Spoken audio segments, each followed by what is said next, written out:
Bienvenida, familia nocturna, a esta oscura fogata de historias. El día de hoy te hablaré acerca de confesiones siniestras, apariciones oscuras y entidades sumamente malévolas. Pero antes de iniciar, permítanme invocar a la familia nocturna para que se hagan presente aquí en el video y le den la bienvenida a todos aquellos que vienen a su primera fogata. Para todos los nuevos, bienvenidos. Bienvenidos a esta fogata. Si es la primera vez que estás aquí, permíteme, te voy a explicar un poquito las reglas y de qué se tratan las fogatas. Las fogatas de historias son una secuencia de historias aterradoras que van en orden, comenzando por la más tranquila y poco a poco descendiendo los infiernos. Sin embargo, en este oscuro recorrido no creas que vas a estar solo. La familia nocturna te acompaña, esperando que logres sobrevivir a la fogata para darte la bienvenida a esta querida familia justo al final del video. Así es que una vez dicho esto, familia nocturna, por favor, pongan el fueguito para desearles buena suerte y a todos los nuevos, buena suerte. Espero que sobrevivan y nos veamos al final de la fogata. Comencemos.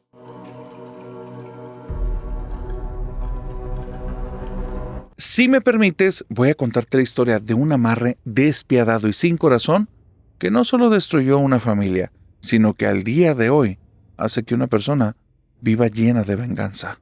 Sara nos mandó una historia. Sara está viviendo actualmente un conflicto familiar muy difícil, sumamente complejo y profundamente oscuro. Resulta que Sara hace 2 años vivió una pérdida muy difícil. Su papá pasó a mejor vida. El señor Chevo, el señor Eusebio, papá Chevo como le decía Sara, era una persona que era muy linda. No era un tipo tan inteligente, no era un tipo que se destacara por tener los mejores comentarios. De hecho, Sara lo conocía como una persona muy silenciosa.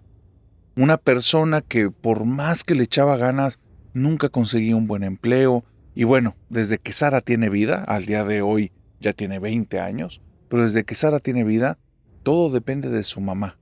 Bueno, de su mamá y de una herencia muy buena que recibió por medio de los abuelos del señor Chevo. Pero hay una situación. El señor Chevo, a pesar de no ser la persona más inteligente, ni tener los mejores diálogos, ni ser el tipo con grandes éxitos de la familia, con los mayores éxitos, a pesar de todo eso, era un sujeto con un corazón enorme. Y con Sara tenía una relación muy profunda, muy bonita. Siempre estaba él para ella. Y ella, en el momento en el que papá partió, papá Chevo le ha hecho una falta tremenda. Sara es una chica muy independiente.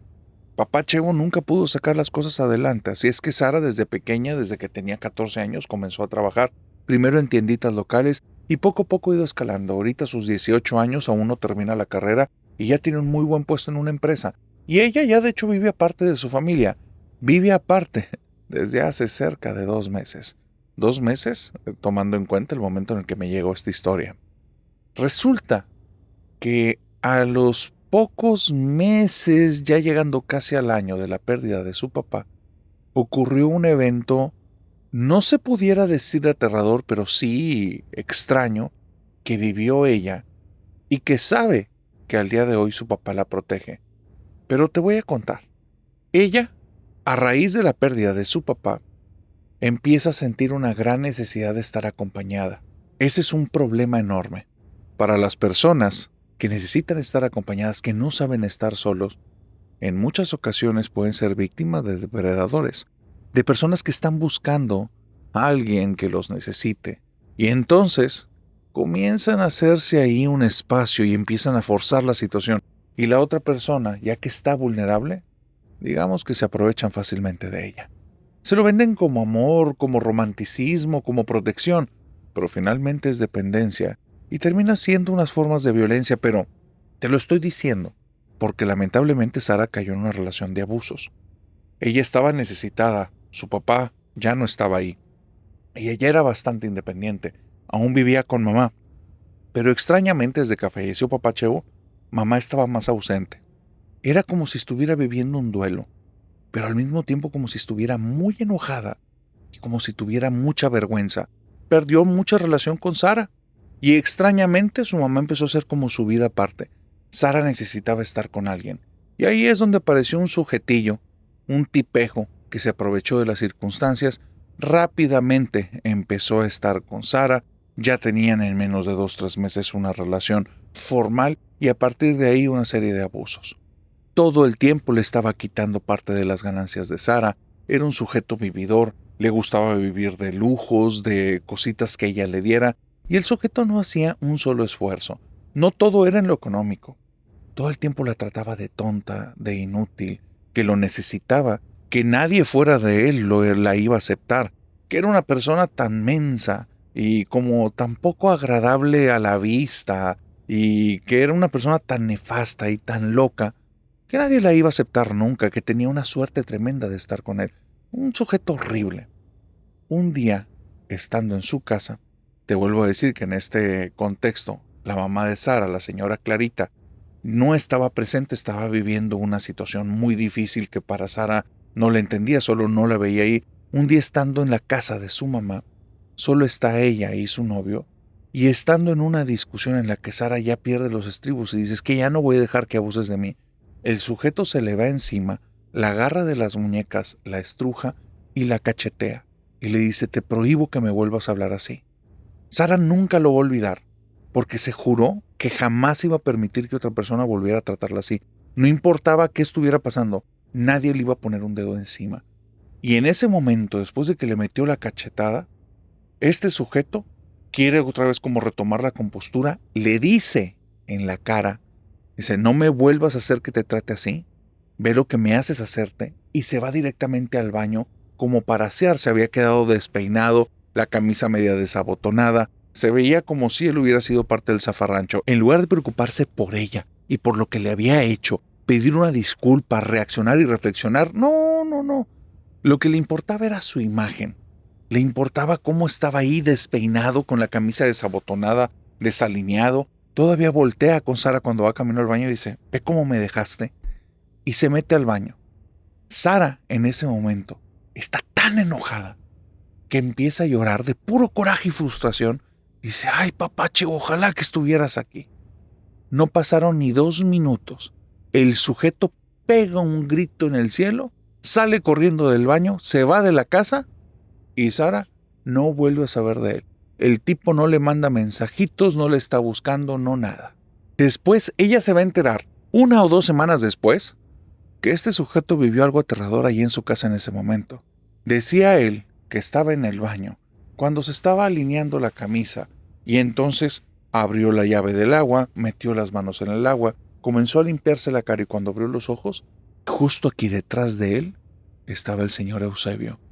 Un sujeto que en vida nunca había visto, pero que sí lo conocía porque Sara le había presentado las fotos de su papá que había fallecido recientemente. Lo reconoció al instante. Lo peor fue que cuando iba a voltear a verlo, sintió nada más un par de manos que lo agarraron aquí, no las vio, las sintió y dice que lo apretaron con una fuerza tan fuerte pero tan tremenda y que nada más escuchó en su cabeza: "Vete". El sujeto, como cobarde, se fue de la casa, porque era un absoluto cobarde, se va de ese lugar y a partir de ahí no quiere tener contacto con ella. Sabe que ese fantasma que estaba ahí, si vuelve a ir con Sara, se le puede volver a aparecer y no es de ese tipo de personas. No es el tipo de personas que enfrentaría a nada por alguien más. Entonces, a raíz de que Sara conoce eso, está muy contenta. Está muy, muy contenta. Sabe que papá Chevo la protege, como te dije. Lo tiene claro, papá Chevo me protege. Papá Eusebio está ahí. Y entonces, a raíz de esta situación, ella se pone muy reflexiva. Papá se fue. Yo me siento muy sola. Voy con mamá, ¿por qué nos estamos alejando tanto? Y entonces busca a mamá Clarita. Pasan 1, 2, 3 o 4 días, tal vez una semana, y llega a hablar con ella y le dice: "Mamá Clarita, quiero hablar con usted". Y la señora le dice: "No tengo tiempo, si quieres otro día". "No, mamá Clarita, es algo bien importante". Y la señora Clarita le vuelve a decir: "A ver, Sarita, es que ando muy ocupada". Le dice: "Mamá, necesito que me escuche". Y la señora Clarita entendió que era algo en serio. Le dice: "¿Qué pasó?". "Papá Chevo me está defendiendo, mamá. Papá Chevo me está defendiendo. Yo creo que es un mensaje de él para decirnos que no nos separemos". Donde dijo eso, la mamá se puso pálida, pálida, pálida, pálida, pálida. Y dice, ¿por qué dices eso? Dice, porque ya ves con el tipo ese que estaba saliendo. Y le dice, estaba saliendo con alguien. Dice, ay, mamá, es que tú has estado en otro planeta desde que se fue papá. Pero, mamá, estaba saliendo con un muchacho, me golpeó. Y la mamá le dice, ¿cómo que te golpeó? Sí, mamá, me golpeó y le pedí a papá Chevo que me protegiera. Y nada más se ve donde la mamá se lleva las manos a la boca y le hace una cara como, no hubieras hecho eso. Y dice, y en ese mismo ratito, este tipo se fue de la casa, ya no lo he vuelto a ver y me enteré que se le había aparecido papá Chevo ahí en el baño. Y le dice, ay, Sarita, ¿qué hiciste? A partir de ahí, mamá Clarita comienza a sentirse mal. Empieza a reportarse enferma al trabajo. Estando en la casa se le ve muy nerviosa. Llega un momento en el que el color de la piel es diferente. Se ve un poco más pálida, se ve más apagada. ¿Qué es lo que le está pasando a mamá Clarita? Sara no lo sabe. Hasta que en un día llega Sara del trabajo. Venía con un ramo de flores. Quería darle una sorpresa a su mamá, darle un trato bonito. Cuando llega y abre la puerta, la mamá está con los nervios tan de punta que comienza a gritar y empieza a decir, vete, vete, ya, por favor, perdóname. Y Sarita con el ramo, te la puedes imaginar, nada más viéndola así. ¿Y ahora qué mosca te picó? ¿Qué te pasa? Y la mamá, ay Dios, Sarita, no puede ser. Creía que eras tu papá. Y Sarita, mamá, papá ya no está, mamá. Dice, no, Sarita, sí está tu papá, sí está. Mamá, no me digas eso, mamá, necesitas ayuda profesional. No seas tonta, mija. Necesito confesarte algo. Dice, mamá, dime que estás bien, si no ahorita mismo conmigo te llevo a un hospital, te tratamos. Y le dice, escúchame, niña tonta, te necesito confesar algo y es en serio. Y la mamá se ve toda nerviosa, toda alterada, y Sarita le dice, sí, pero primero tranquilízate, te ves mal. Parece que estás a punto de perder la cabeza. Y le dice, sí, Sarita, es que sí estoy a punto de perder la cabeza, pero no por lo que tú crees. No por lo que tú crees. Y le dice, mamá, cállate ya la boca, por favor. Tómate algo. Un tecito, relájate tantito, vámonos tantito de la casa y si quieres ahí me cuentas. La señora Clarita acepta irse con Sara, pero hay todo un tema extraño. Cuando se están yendo para allá, la señora Clarita se va tapando los ojos así, poniéndose las manos a los lados, lo más cerquita de los párpados, como no, para no ver la periferia, y no quiere ver ningún cristal.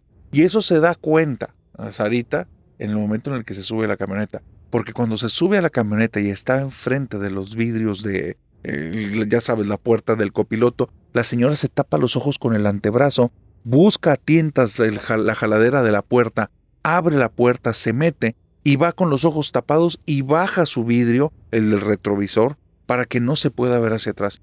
Y le dice, mamá, me estás preocupando un montón. No vamos a ir a un café, vamos a ir al hospital. Y le dice, escúchame, no voy a abrir los ojos, pero te necesito contar algo. Y entonces, ahí va Sarita en su camioneta. Una camioneta ya de un modelo anterior que va haciendo ruido y medio, pero mínimo tiene aire acondicionado, pueden subir los vidrios, prende el aire acondicionado, y en ese ambiente cerrado extraño, Sarita va casi rezando, pensando en rutas para llegar al hospital sin que mamá se dé cuenta, y su mamá le dice, Sarita, te necesito confesar que le hice algo muy malo a tu papá.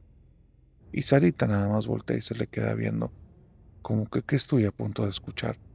Y le dice, mamá, no me vayas a sacar con algún cuento raro. Dice, necesitas escuchar esto, hija.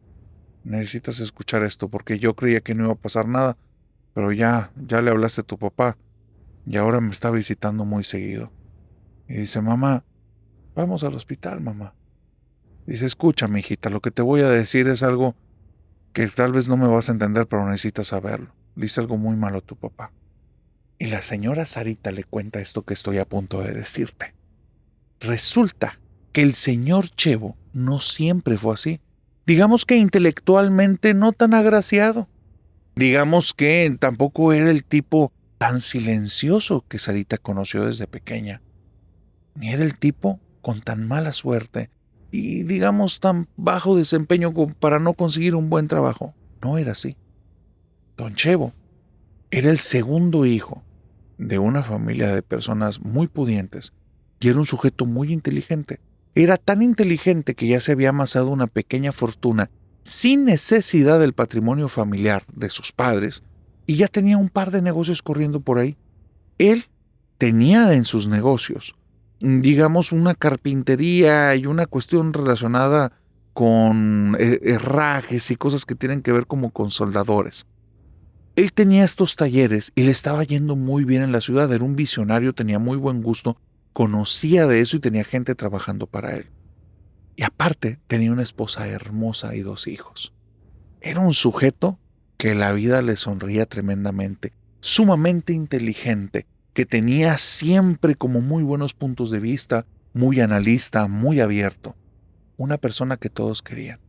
El problema es que tenía una secretaria como muy ambiciosa y envidiosa. Una secretaria que la vida no le había sonreído nada. Y poco a poco fue buscando seducir al señor Chevo. Primero, por, digamos, formas y alternativas bastante humanas. Ciertos tipos de ropa, ciertos detallitos, formas de hablarle, insinuaciones muy indirectas, mucha coquetería, intentar siempre tener un trato muy cercano con él, tratarlo con demasiada amabilidad, estar muy atenta cuando había un problema en casa. Ella era el ángel que lo rescataba. Pero don Chevo no caía. Don Chevo era un tipo de principios. Lamentablemente esta secretaria, ella quería buena fortuna, quería estar con Chevo, pero quería principalmente el dinero. Entonces, empezó a buscar otras artes y empezó a buscar brujos.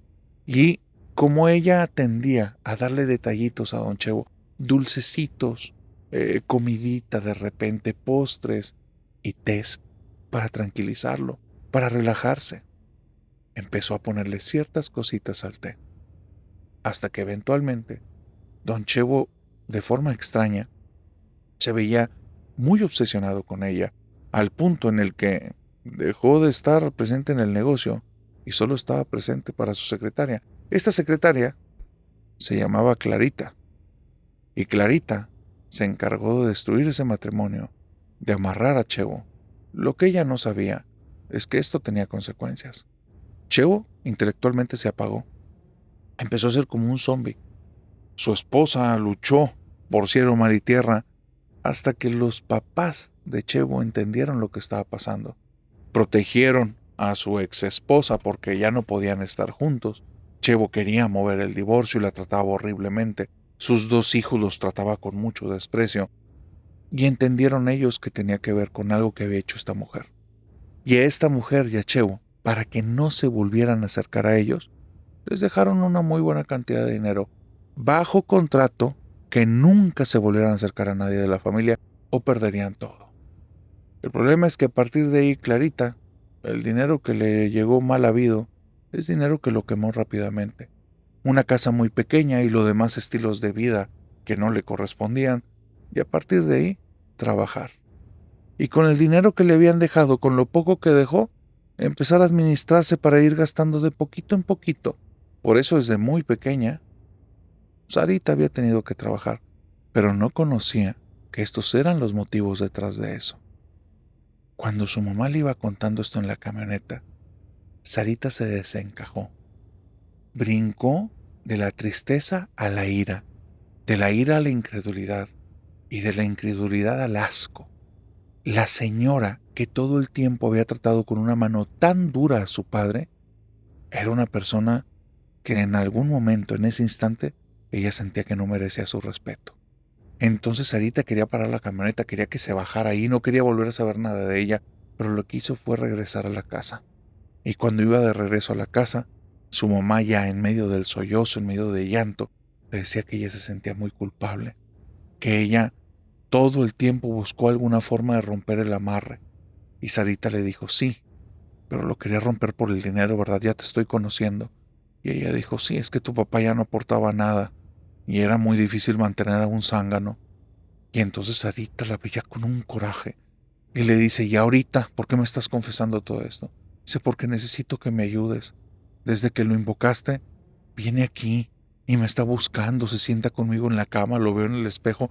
Yo no estoy feliz, yo ya no quiero que esté aquí, yo ya no quiero saber nada de él. El problema que vive ahorita Sarita es que no sabe qué hacer. Después de que tuvieron esa plática, es posible que haya habido un tercer acompañante en esa camioneta, porque Sarita cuenta que a partir de ese día, la señora Clarita, su mamá, se levanta todos los días con moretones, tiene sueños en los que está gritando. Se ha enterado que prácticamente su vida es una pesadilla, pero Sarita no quiere saber ya nada de ella. No quiere ayudarla, ya no quiere hacerle más daño a su papá, pero no sabe si su papá está bien o está mal, o si esa cosa que está lastimando a su mamá es o no el espíritu de su papá. Ella desea con todo el corazón que esa historia que le dijo su mamá sean puras mentiras, un cuento chino, pero sabe en lo más profundo de su corazón que es verdad y no sabe qué hacer al respecto. ¿Y tú? ¿Qué harías en los zapatos de Sarita?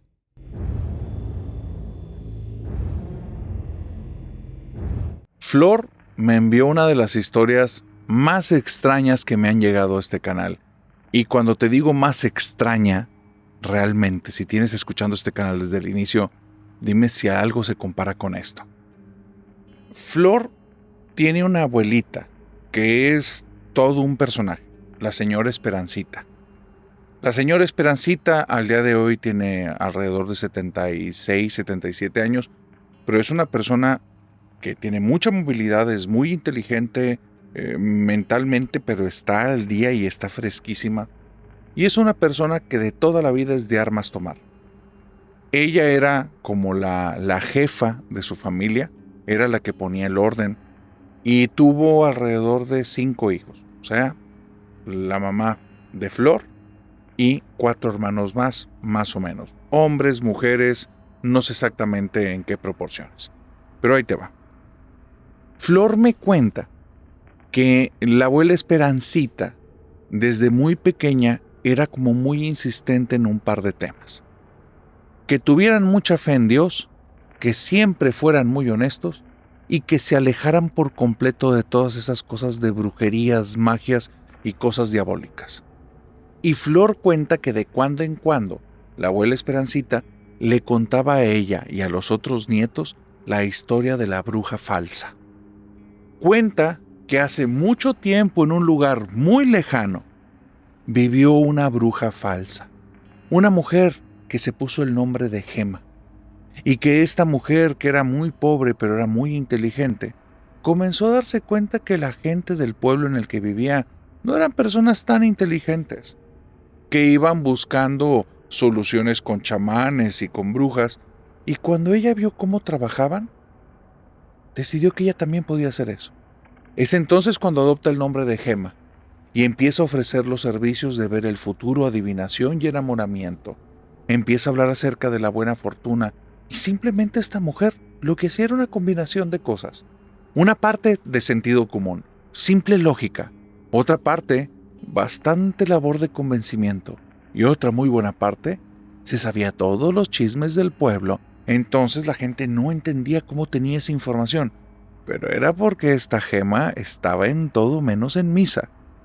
Gema se empieza a dar cuenta que en estas adivinaciones, lectura de cartas, lecturas de la mano y todo eso, le iba bien, pero se quiere aventurar a algo más. Quiere que le vaya mejor, y cuando te digo que le vaya bien, me refiero única y exclusivamente a economía. Quiere que le caiga más dinero. Y es entonces cuando se aventura a empezar a hacer trabajos para las personas. Y es muy extraño, pero esta bruja falsa, se dio cuenta que había algo en lo que especialmente era talentosa: hablar de desdichas. Si las personas venían pidiéndole algún tipo de trabajo donde alguien saliera afectado, la bruja falsa empezaba a hacer todo un teatro. Compraba un poco de pólvora, compraba colores y empezaba a hacer fuegos artificiales dentro de su hogar, con lo cual corrían muchos riesgos, pero ella hacía parecer que no. Y entonces, después de sus actos teatrales, convencía a las personas que algo malo le iba a pasar a esa persona a la que le estaban dedicando esos malos deseos.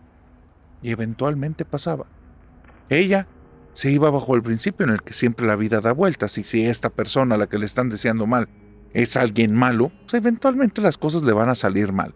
Y entonces nunca terminaba diciéndoles ni cuándo ni cómo, solo en un futuro no tan lejano, en menos de 2 años, en los siguientes 7 meses, y daba tiempos tan prolongados, y les decía que les prestaran atención, que en algún momento iban a ver que ellos ya no iban a estar bien.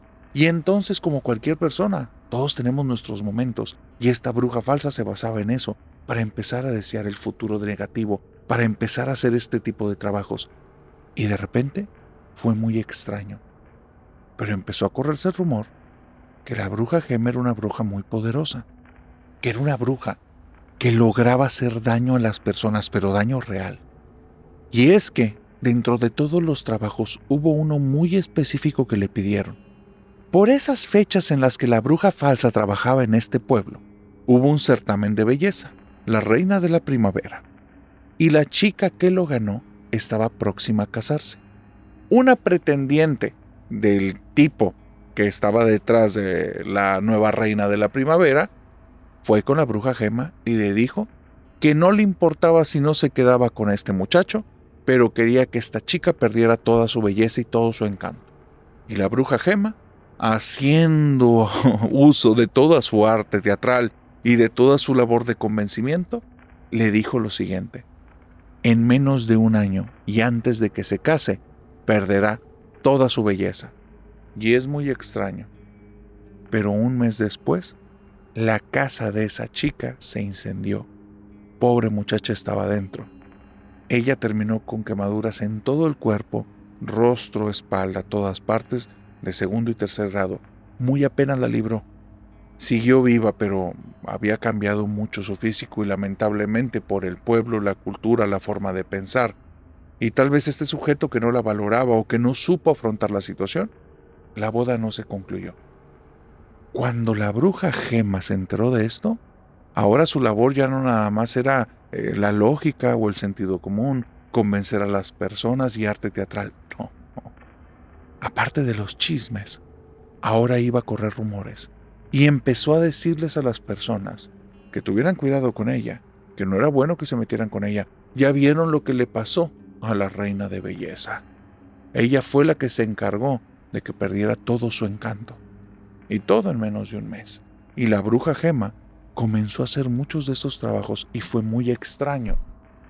Porque la bruja Gema llegó un momento en el que se la creyó. Ella, que vio al principio solo cómo trabajaban los brujos y los imitó, y ella no se sentía capaz de ningún poder, después se daba cuenta que predicciones muy rebuscadas le venían a la mente, y eran cosas muy aventuradas, porque en cualquier momento eso le podía romper la fama, y se cumplían. Y empezó a llenarse de personas. Ya no eran semanas las que tenía llenas sus agendas, eran meses. Y llegó a acumular una cantidad de fortuna tremenda. Esta mujer tenía una casa muy grande, justo en la parte de arriba de una colinita, pero no era la única casa. Había varias alrededor. Después de que a varias personas las mandó directo al hospital, según los hechizos que hacía, después de que muchos hizo que dejaran de tener el empleo que estaban a punto de obtener, después de hacer que muchas parejas rompieran, no era de sorprenderse que un día llegó una turba de personas con machetes, picos, y estaban en la madrugada fuera de la casa de la bruja Gema y comenzaron a aventar piedras a las ventanas, rompieron las puertas y se metieron buscándola. Y ella no estaba ahí. Era como si los hubiera leído, era como si tuviera el poder para poderse anticipar a cualquier ataque, y las personas se fueron de esa casa con miedo. No la encontraban en ninguna parte. Pero es que la bruja Gema no tenía mucha magia, tenía mucho intelecto. Ella era dueña de su casa y de la casa de al lado, y en secreto había puesto a construir a personas que no eran de la ciudad un túnel que conectaba las 2 casas y había ocultado perfectamente bien la entrada a ese túnel. Cuando ella vio que se venían acercando las personas y se conglomeraron todos afuera de la casa, ya tenía una ruta de escape. Ni siquiera ocupó llegar a la otra casa. Se quedó en medio del túnel, segura de que no la iban a encontrar. Y así fue. No la encontraron. Pero ya no era tonta, no podía regresar a su casa. Simplemente llamó un equipo de mudanza. El equipo de mudanza era un equipo muy, muy caro, pero es que la bruja Gema ya había acumulado una fortuna tremenda. Y ahí, enfrente de estos pequeños espías que aún estaban afuera de la casa, no en cantidades ya tan grandes como esa turba de esa noche, sino cantidades más pequeñas, ahí en medio de ellos, ella los vigilaba desde la otra casa en una forma en la que no la lograba reconocer. Se había teñido el pelo, ahora se vestía como una anciana y no sabían quién era esta persona, no la ubicaban y no les llamaba la atención, solo querían a la bruja. Ya la casa la habían destruido, le habían despojado de mil y un cosas, pero ahí no tenía su fortuna Gema. Gema la tenía en la otra casa, en la que llamó la mudanza.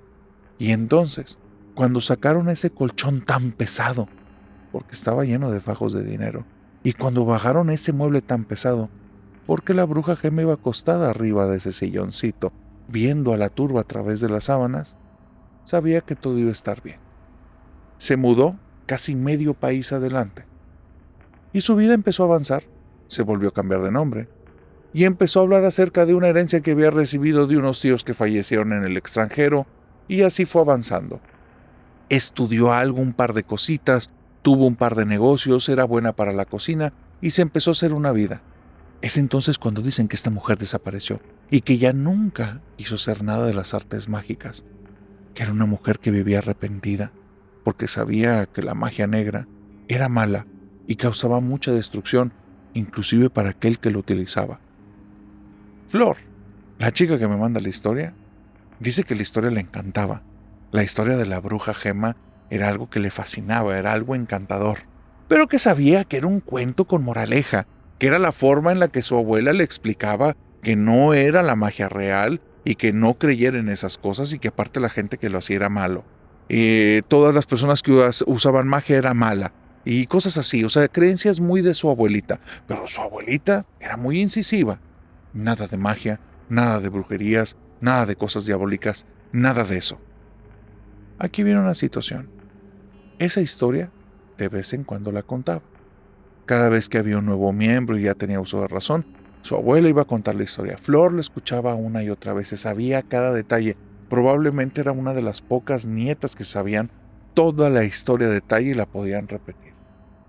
Pero pasó algo muy raro, ya muy cercano a la fecha del día de hoy.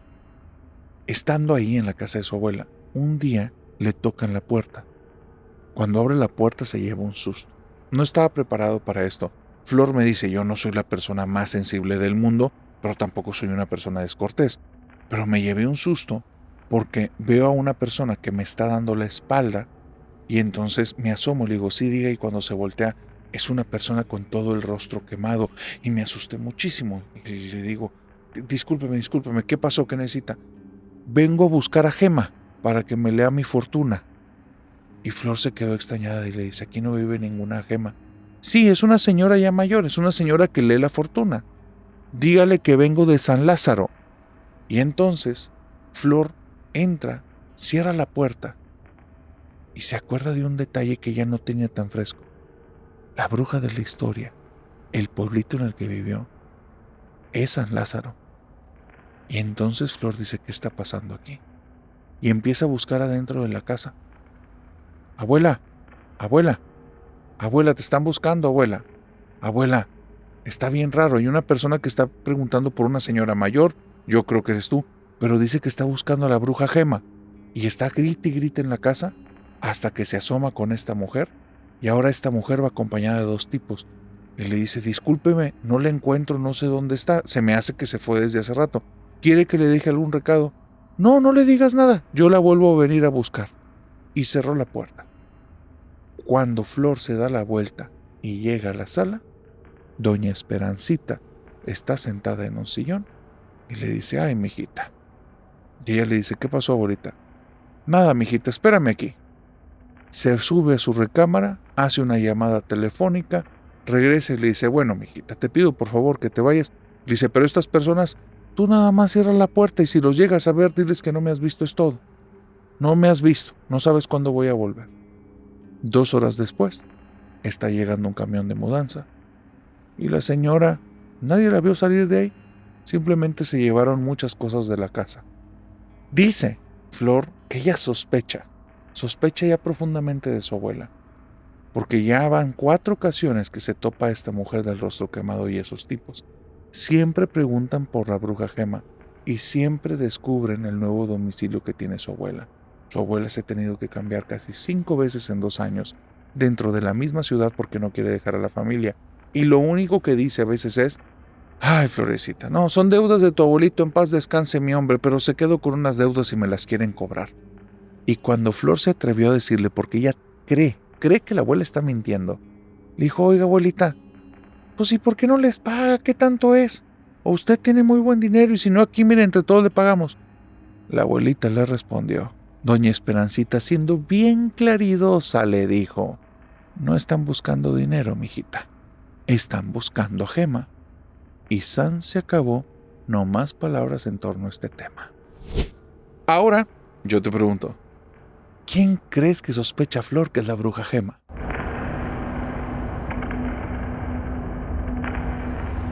Voy a decir algo que para todos los que son ya veteranos del canal, ya lo saben, pero para los nuevos esta es una información que probablemente no habían escuchado. Hace tiempo que no lo digo.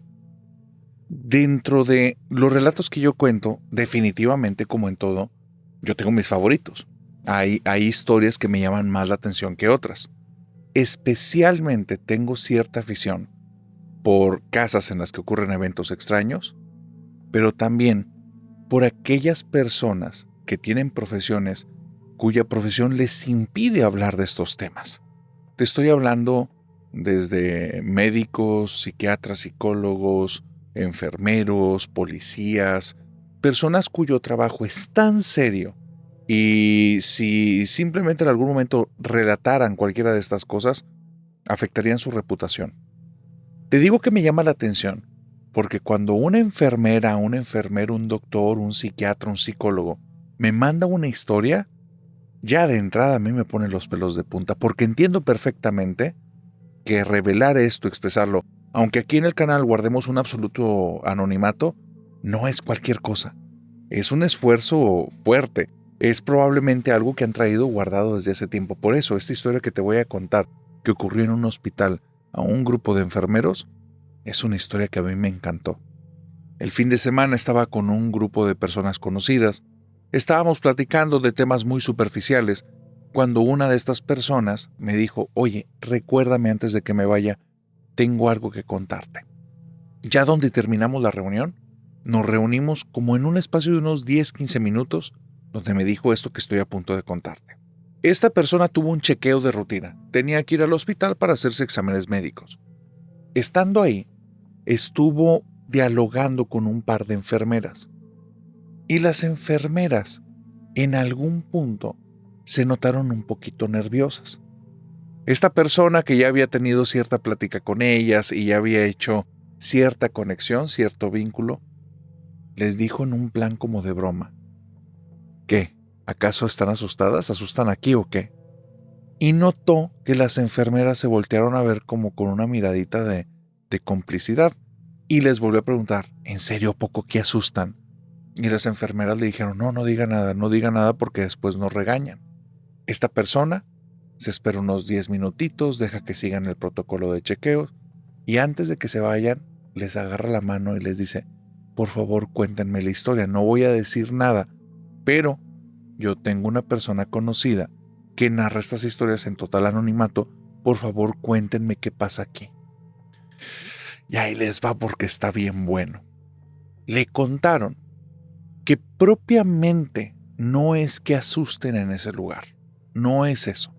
Pero lo que sí es que había ocurrido unos días atrás un evento que no es la primera vez que pasa, que es la tercera o cuarta vez que cada una de ellas lo han vivido. El problema, o más bien lo interesante, es que cada una de estas personas lo había vivido aparte y no se lo había platicado a la otra hasta que vivieron el evento juntas. Te voy a contar qué les pasó. Dicen que tenían como, imagínate, un cuartito de este hospital. Y en este cuartito había 6 camas. En esas camas había diferentes personas que estaban convalecientes, pero ninguna de ellas estaba en ningún estado crítico. Era más bien personas que estaban reposando de alguna cirugía, de algún tratamiento o estaban bajo revisión.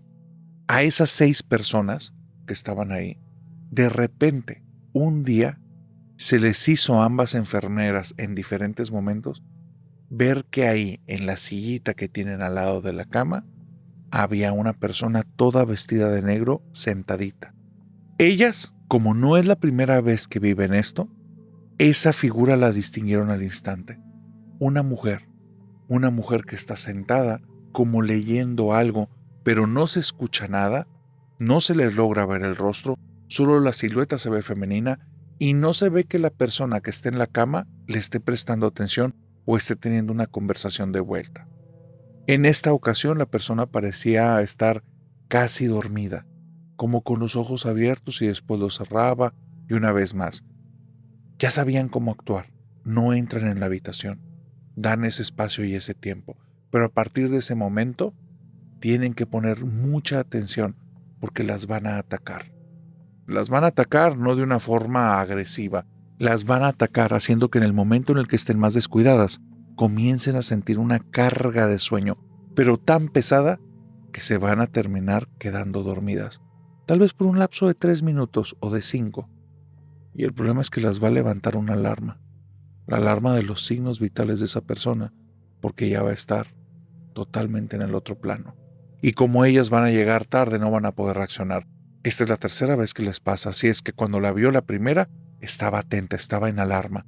Y le dijo a la chica de la tarde, oye, pon atención, creo que la persona que está en la cama número 14, por darle un número, puede llegar a tener algún tipo de problemita. En la otra se le quedó viendo y le dice, ¿hubo problema con algunos signos? ¿Hay alguna indicación de la doctora? No, pero creo que puede tener un problemita. Y se le quedó viendo la otra y sonrió y dice, a ver, déjame ir a ver. Y la detuvo y le dice, no, mejor al ratito ve y chécala. Y le dice, está la señora de negro, ¿verdad?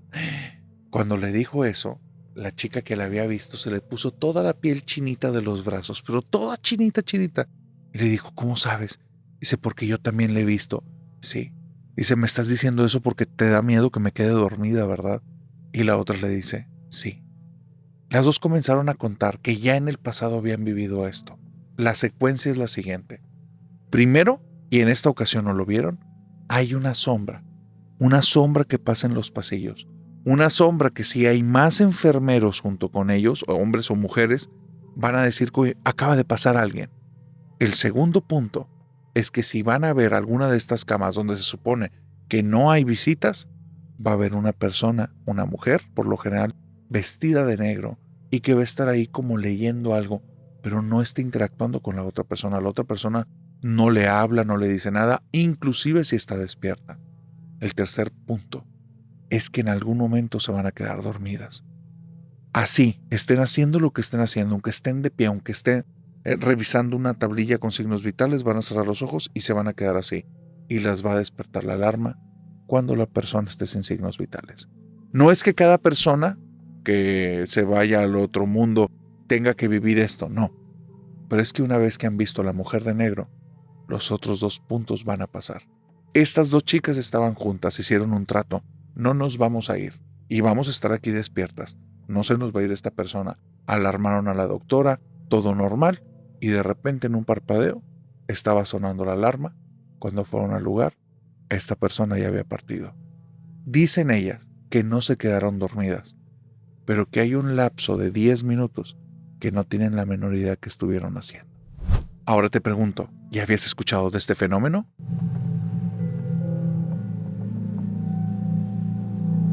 Ten mucho cuidado cuando prestas tu casa. A veces las personas que tienes enfrente y en las que deseas confiar o confías, a veces no conoces todo de ellas. En el caso de Abelardo, lo que vivió con su sobrino, por poner alguna relación, fue algo muy desagradable. Abelardo tiene una casa, él vive solo ahí, es soltero. Es una casa no muy grande, es una casa que tiene 2 pisos, pero es pequeña. Si tú entras, vas a ver una zona en la que es sala, comedor, cocina, pero realmente mide apenas 3 metros por 5. Y después, al final, ves todos sus muebles de la cocinita pegadas a la pared. Al lado de eso, hay una puerta que abres y directamente te da un pasillo que él le puso un techito y ahí tiene la lavadora y la secadora. Esta prácticamente es toda la planta baja de Abelardo. Hay un medio baño justo detrás de la puerta de la entrada y es todo. En la parte de arriba había 3 cuartos, pero eran unos cuartos pequeñitos. Él decidió tumbar paredes, quedaron nada más ahí unos soportes, unas vigas hacia el techo, pero todo es un loft. Puso una puerta que cerraba el segundo piso, lo separaba del primero, y tenía un aire ventilador de una buena capacidad, y toda esa parte de arriba le encantaba estar él ahí porque dejaba bastante fresco con su aire acondicionado. Por una situación de trabajo, Abelardo se tiene que ir.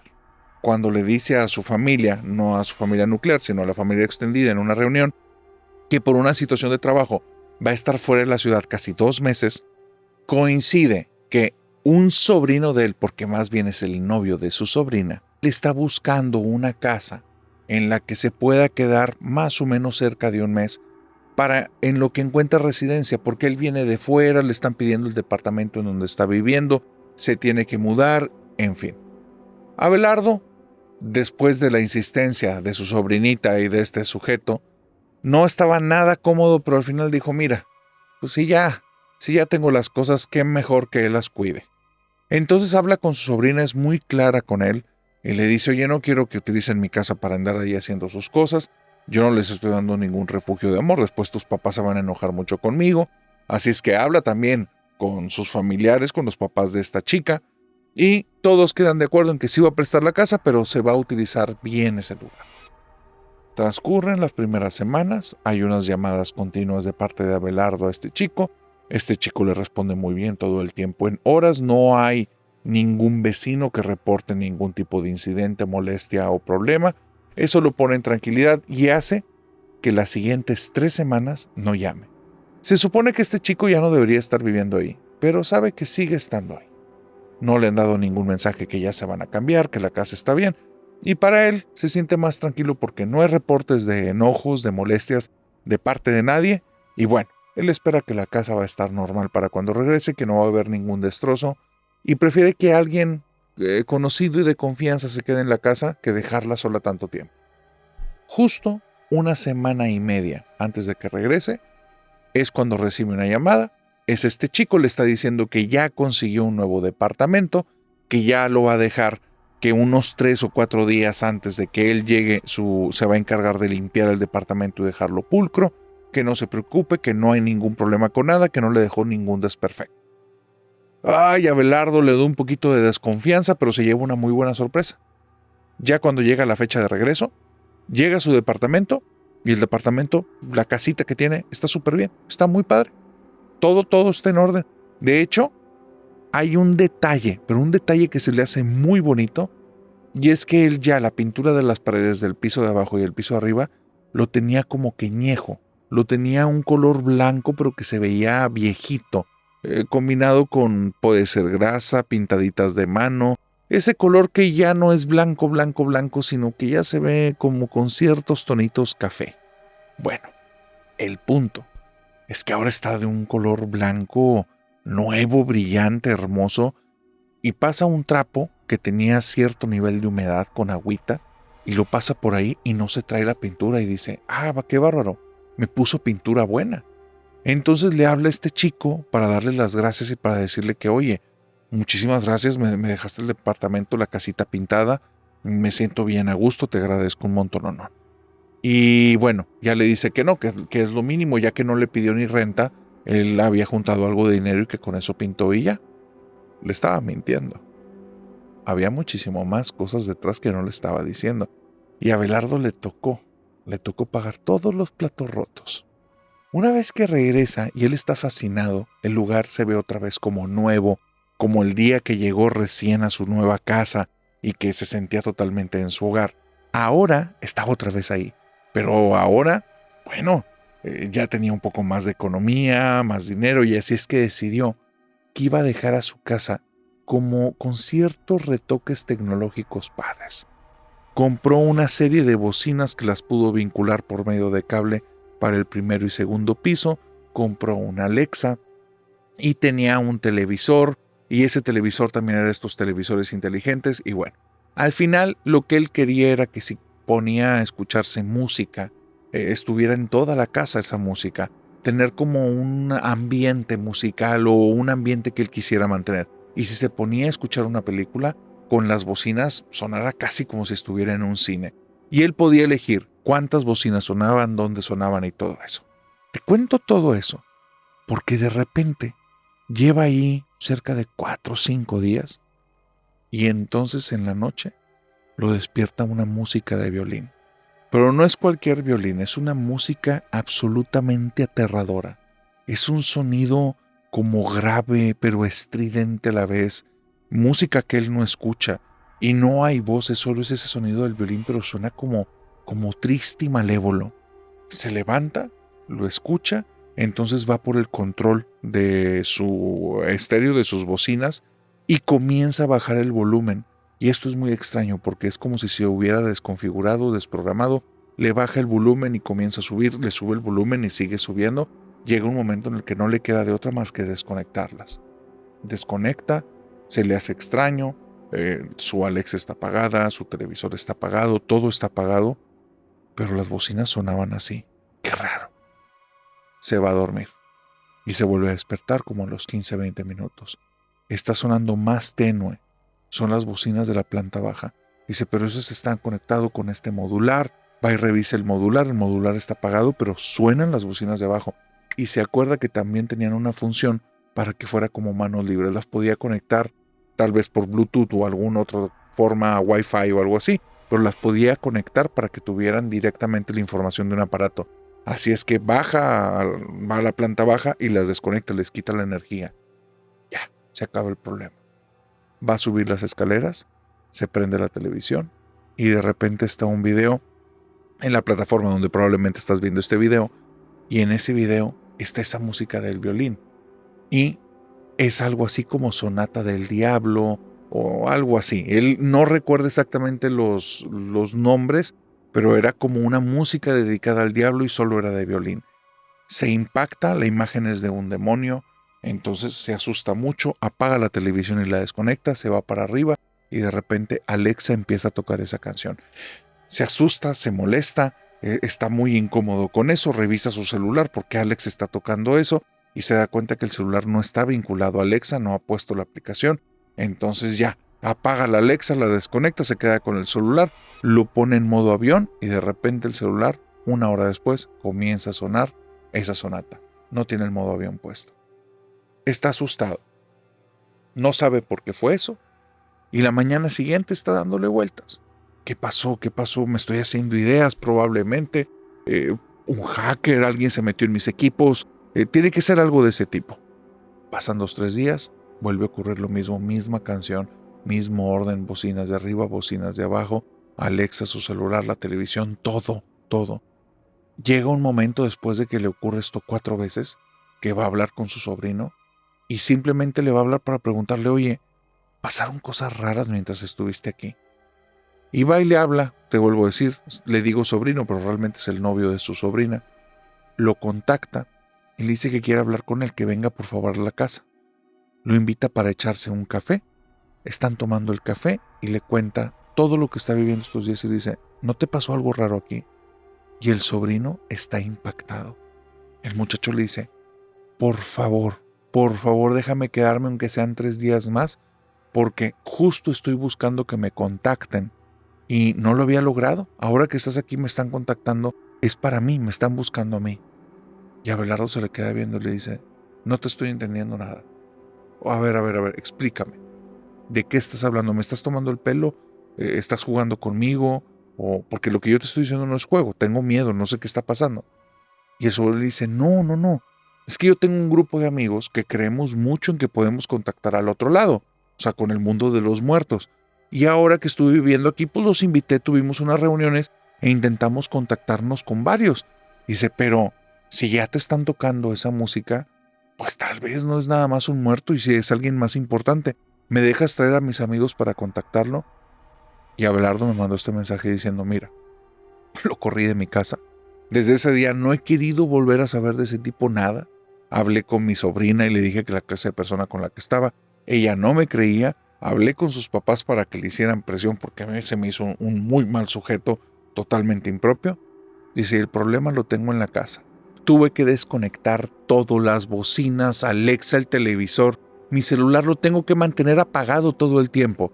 Cuando estoy en la casa y me descuido, lo peor es que ya me han entrado llamadas por el número 0000666.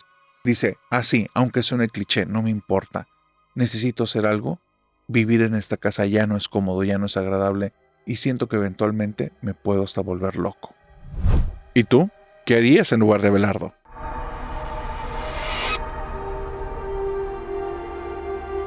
Delia está viviendo una situación bastante extraña con su marido.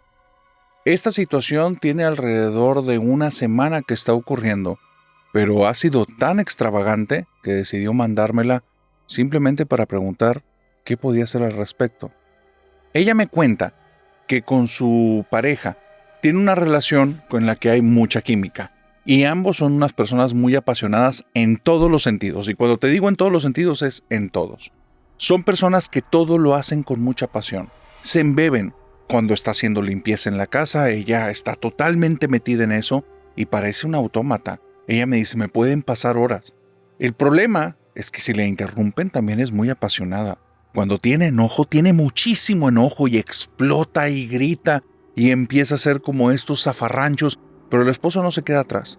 Se entienden perfectamente porque se parecen mucho. Chocan continuamente, pero eso los lleva a otro tipo de pasión. Tienen mucha química y son muy apasionados en todos los sentidos. Hay una situación que vivieron más o menos hace 2 meses. Hubo un despido injustificado, hubo una buena indemnización, el esposo, como es una persona muy apasionada, se movió rápidamente y consiguió un trabajo. No es el que le gusta, no es un puesto que le interese mucho, pero ahorita por este momento está bien. El único tema es que es turno nocturno. A él le toca estar trabajando de noche y llega hasta en las mañanas a su casa, y eso ha hecho que estén en un desfase muy importante de tiempo. Ella ya se había adaptado a esta situación de una manera rápida. Como es una persona que se embebe en todos los tipos de trabajo que tiene y en todas las cosas que hace las hace con mucha pasión. Mira, entre el trabajo fuera de casa y el trabajo dentro de casa, hizo que se adaptara pero en 2-3 días. Pero hubo una situación que ahí comenzó a ocurrir. Como te digo, esto es algo muy reciente, es algo que tienen viviendo muy poco tiempo, pero ella ya la dejó tan desconcertada que quiere saber qué es lo que puede hacer aquí, porque no sabe si lo que está ocurriendo es bueno o es malo. Un día está acostada en la cama y simplemente siente como se abre la puerta de la alcoba, entra su marido, se acuesta en la cama y ella voltea para saludarlo y se topa la puerta abierta, pero no hay nadie ahí. Entonces se queda un poco impactada. Pero eso es todo. Al final estaba tan cansada cuando se fue a dormir que todo lo demás pudo haber sido mera imaginación. No se acordaba si dejó la puerta abierta o cerrada, no se acordaba si el lado de la cama de la otra parte, la parte de su pareja, estaba destendida o seguía tendida. Entonces no tenía tantos datos como para que se impactara, solo fue como un pequeño susto. Se quedó dormida. Al día siguiente vuelve a ocurrir lo mismo, pero ahora sí hay una gran diferencia. Ahora siente que está una mano y una mano que ella conoce perfectamente bien y comienza a tocarle la cadera. Y se entiende totalmente por la forma en la que le está tocando, porque es una sensación que ella reconoce cuáles son las intenciones. Y ella está de acuerdo, si es que se sonroja un poco, sonríe, y cuando voltea para tener este momento, digamos, íntimo, no hay nadie. La sensación desaparece al instante y ella ahora sí está impactada. No está soñando. Ahora sí está segura que antes cerró la puerta, que la cama del lado de su esposo estaba tendida y ahora está totalmente destendida y la puerta está abierta. Aparte fue la sensación. A partir de ahí, cuando está en casa, comienzan a ocurrir cosas extrañas. Está lavando trastes y siente que su esposo le pone las manos en la parte de atrás de la espalda, pero su esposo está en el trabajo, no está ahí. Y ella está totalmente segura de eso, porque vio que hace 45 minutos salió de la casa. Así es que con esta certidumbre en la cabeza, le da mucho miedo voltear. No quiere encontrarse nada ahí porque no va a ser su esposo. Voltea a la ventana que tiene enfrente para ver si ve algún reflejo y no ve nada. Entonces voltea a ver a sus hombros.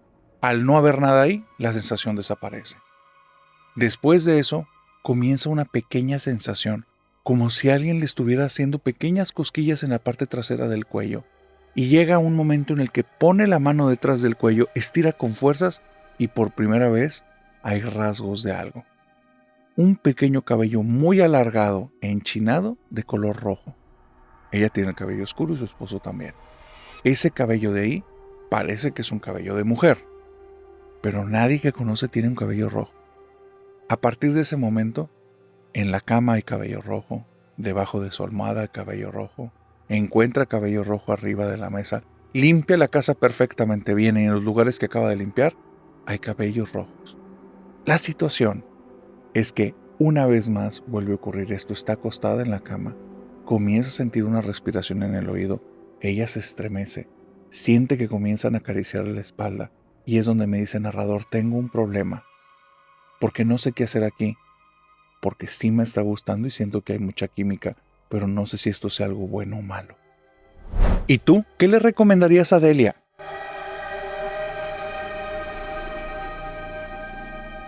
Tengo que hacer una corrección de algo que les comenté hace unas historias en este video.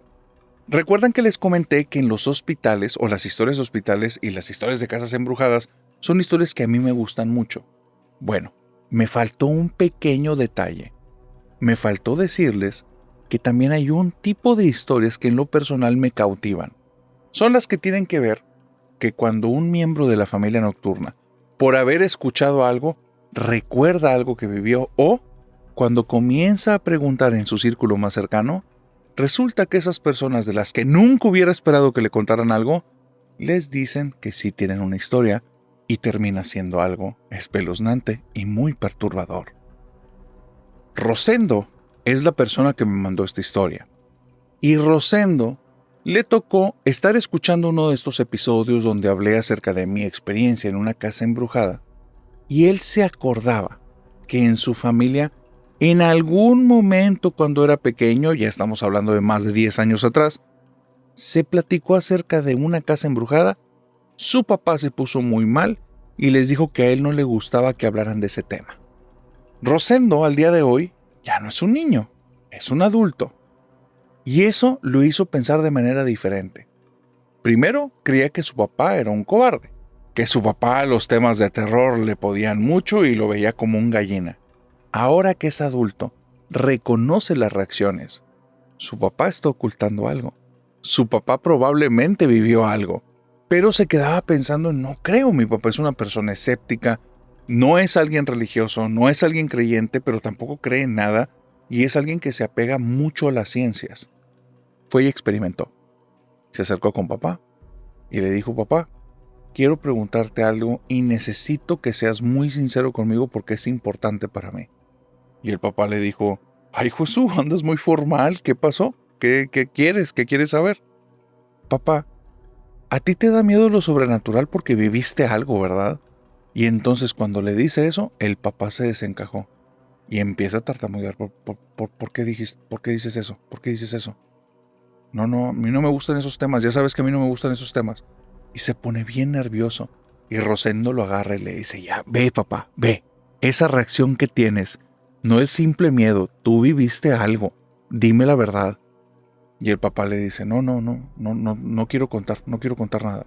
Y le dice: ya sabía que viviste algo. Y entonces Rosendo, que es un tipo muy versado y que es muy bueno para estar como envolviendo en diálogos, estuvo pensando todo el día de qué manera podía enredar a su papá y podía hacer que su papá le contara la historia detrás de tanto miedo. Así es que simplemente fue y le contó: papá, yo creo que no es justo y yo creo que es muy desconsiderado de tu parte que no nos cuentes esa historia. Y el papá le dijo: ¿por qué no es justo y por qué es desconsiderado? Porque sería una forma de protegernos. Saber lo que te pasó a ti haría que nosotros no cometiéramos errores o nos alejáramos de cosas peligrosas. Al no compartirlo con nosotros, conmigo, con mis hermanos y con mamá, nos estás volviendo vulnerables. La culpa fue la forma en la que Rosendo hizo que su papá le abriera todo. Su papá se tuvo que tomar un par de días, no fue cualquier cosa para él, realmente era algo traumático, y después de que lo escuches, creo que lo vas a entender. Reunió a su esposa, a Rosendo y a su hermana menor. Tienen un tercer hermanito, pero este hermanito sí es una persona ya de apenas 5 o 6 años, está muy pequeño para escuchar esta historia que está espantosa. Grandes rasgos, porque lo que le ocurrió no le ocurrió cuando era adolescente, le ocurrió cuando este señor era apenas un niño. Estamos hablando que ya son más de 40 años. Él dice que él no es de esa ciudad, que él vivía junto con sus papás y sus hermanos en un pueblito, una ciudad muy chiquititita. Y en esa ciudad chiquititita todos se conocían y era un pueblo pequeño con poquita gente, pero era un pueblo bueno con gente muy buena. Todos se defendían, todos se querían. Cuando había una fiesta de pueblo, todos estaban invitados. ¿Y sabes qué? No era gente rica. Todos ponían, todos llevaban para compartir, porque se entendía que el punto era la intención. Era de estas pequeñas ciudades en las que cuidan mucho a la familia y se cuidan mucho entre ellos. En ese lugar había una casa que era un tabú. Nadie quería hablar de eso y él no sabe cuál es la historia de ese lugar. Él le decía que era la casa negra. La casa no era negra. Lo que sí era negra era la puerta, porque se veía que era una puerta de madera antigua y que estaba como cubierta como con moho o algo así. El resto de la casa, parte estaba en obra gris y otra parte estaba pintado en un color blanco y se veían capas celestes y amarillas, como si en algún momento hubiera estado habitada y fue en algún momento como pintada, pero ya estaba descuidada. Sin embargo, todos los vidrios de esa casa estaban intactos. Las puertas, que era la principal, una lateral y la del patio, también estaban intactas. ¿Y sabes qué? Desde que el papá de Rosendo tenía uso de razón, esa casa no estaba habitada y nadie hablaba acerca de esa casa. Nadie decía qué pasó ahí, quién vivió ahí, ni nada. Si alguien preguntaba, le callaban la boca. No importa quién te haya escuchado, de esa casa no se habla.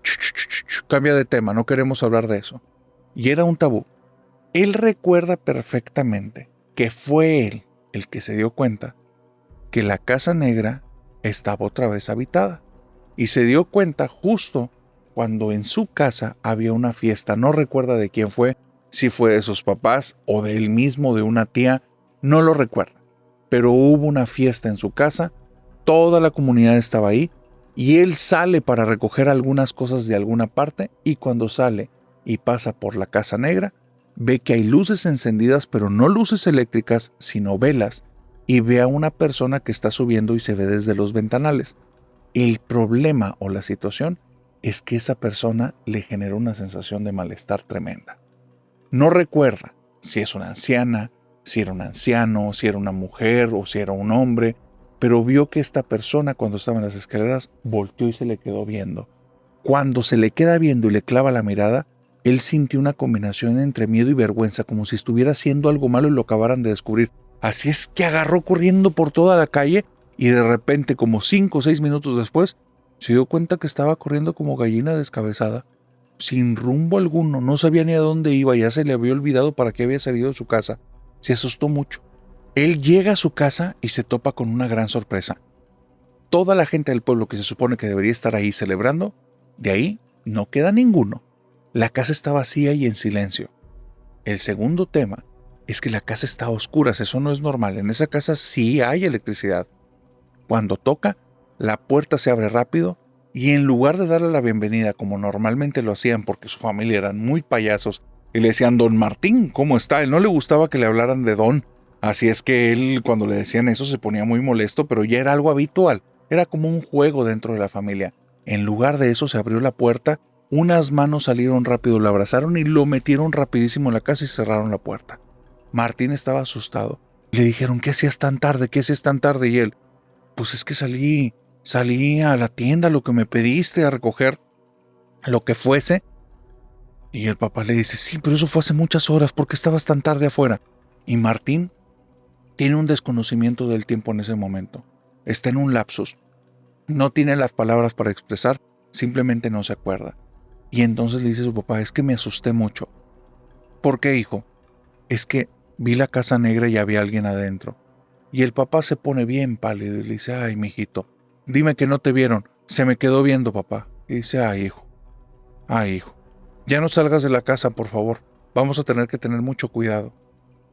Pasan un par de días y ocurren dos situaciones que Martín no recuerda con exactitud cómo pasó. Al final, entiéndanlo, es un niño de apenas 9 años que está en shock y en un impacto porque él está viviendo una pequeña película de terror. Recuerda que un día les tocan a la puerta de la casa, sus papás están muy asustados porque afuera de la casa hay una cómoda gigante, algo enorme, muy bonita, con varios cajones y en la parte de arriba un espejo. Se ve muy antigua, pero no hay nadie ahí entregándoselas. Solo está ahí. ¿Quién les tocó la puerta? ¿Quién sabe?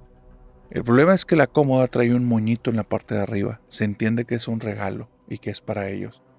Lo siguiente que se acuerda Martín es que esa cómoda está en el cuarto de sus papás y tienen discusiones de manera continua. Su mamá diciéndole, por favor saca esta cosa de aquí, y el papá diciéndole, ya sabes qué pasa si no aceptamos sus regalos. Y entonces Martín no entiende qué es lo que está pasando ni quién lo mandó. El tema es que a partir de que esa cómoda llega a la casa, empiezan a ocurrir cosas en la casa. De repente, él está seguro que ha estado escuchando a un par de niños que están hablando en uno de los pasillos, y cuando se asoma a preguntar quién es, porque es un pueblo pequeño de gente buena, las casas ni siquiera se les pone seguro, y sí, a veces pasa que los niños son descuidados, van caminando a la casa de enfrente porque ahí vive su amiguito, y se meten sin preguntar, no tocan la puerta. No son personas que tengan una costumbre de unos modales urbanos, pero ellos se entienden y se quieren así. Entonces, cuando se asoma y pregunta ¿quién está hablando ahí?, él esperaba encontrar unos niños de la comunidad, solo no reconoció las voces. Y la casa estaba vacía. De hecho, él estaba solo. No estaba ni siquiera papá y mamá. Eso hizo que se sintiera con un poquito de miedo. Él no conoce de fantasmas. Él no conoce de demonios.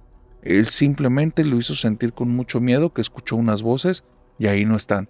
Tal vez le quieren sacar un susto. Tal vez lo quieren agarrar con sorpresa, si es que vuelve a hablar fuerte. De que ya los escuché, ¿dónde están? Y ahora empieza a escuchar unos pasitos en el cuarto de papá y mamá. Son como un caminadito que van alrededor de la cama y Martín se asusta. Está muy raro. ¿Quién se metió en la casa? No lo conoce, ningún niño se comporta así ahí. A lo mucho le sacarían un susto, pero eso ya está raro. No quiere ir a investigar, mejor se sale de la casa y se queda esperando a papá y a mamá.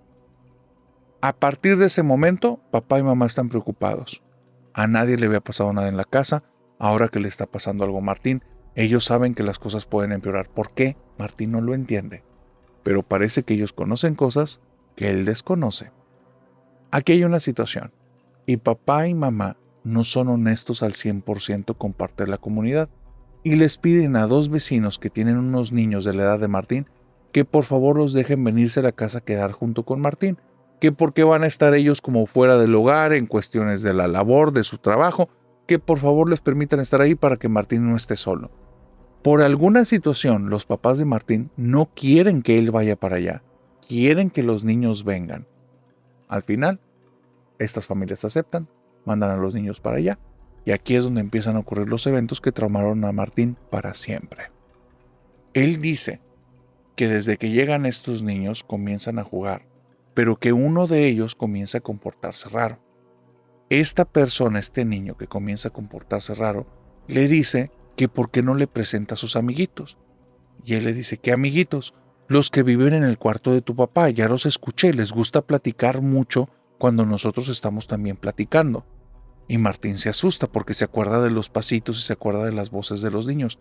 Y les dice, es que yo ya los escuché, pero yo no los conozco. Y el niño les dice, es que ellos dicen que parece que a ti te dan miedo, que por eso no se quieren presentar, pero que quieren jugar conmigo.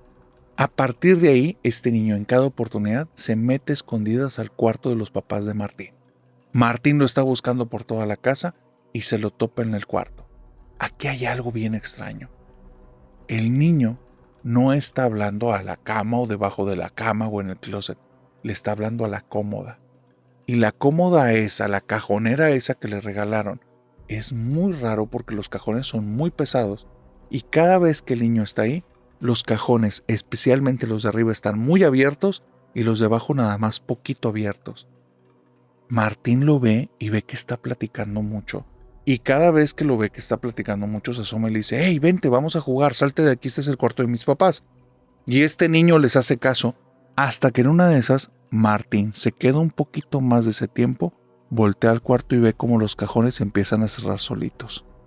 Eso le da mucho miedo, pero también le da mucha curiosidad. Y la próxima vez que su vecinito se mete al cuarto de sus papás, él pone mucha atención, lo corre de ahí y donde corre, Martín se va corriendo a los cajones y se asoma, y es ahí cuando ve un par de ojos de color amarillo, unas pupilas como de ser humano, pero son amarillos completamente, y la parte de aquí del rostro es como una cara que está media demacrada, media amarillenta, como si fuera una persona bastante mayor. Y él reconoce en ese instante que aunque la voz es de niño, los ojos no lo son, son de un adulto. Le da un miedo terrible y la voz le dice: yo no quiero jugar contigo, vete. Y Martín, muerto de miedo, se va de ahí. Su amiguito empieza a ir cada vez más a ese cuarto. Martín está esperando que lleguen sus papás. Cuando llegan sus papás, llegan tan cansados que él no sabe ni a dónde fueron ni por qué llegan tan cansados, pero cuando les quiere hablar, sus papás nada más lo callan y le dicen que se espere, que ahorita están en cosas más importantes. Para ese fin de semana, por alguna forma misteriosa que hasta el día de hoy no se resuelve, ese niño de la comunidad desaparece y no lo vuelven a encontrar. Es una comunidad de gente buena, donde hay personas buenas. Ahí nadie hizo nada de eso, simplemente se esfumó. Martín fue y le contó a sus papás eso, y le contó todo lo que había vivido y le contó de los ojos y de las voces. Sus papás no se inmutaron, ayudaron en la búsqueda del niño, pero Martín notó algo muy raro.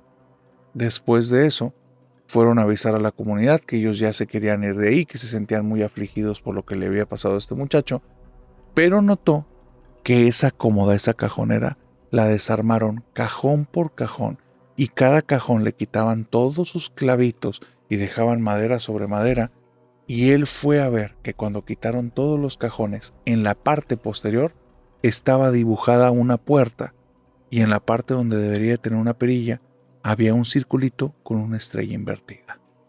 Martín no entendía lo que estaba viviendo.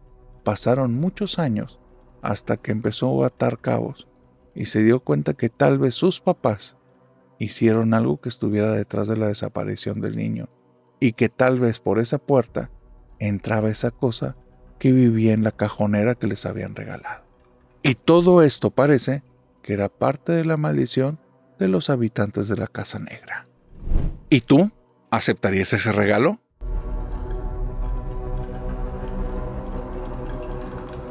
Y con esta historia, querida familia nocturna, hemos llegado al final de esta oscura fogata de historias. Así es que antes de terminar, permítanme preguntarles a todos los nuevos, ¿sobrevivieron?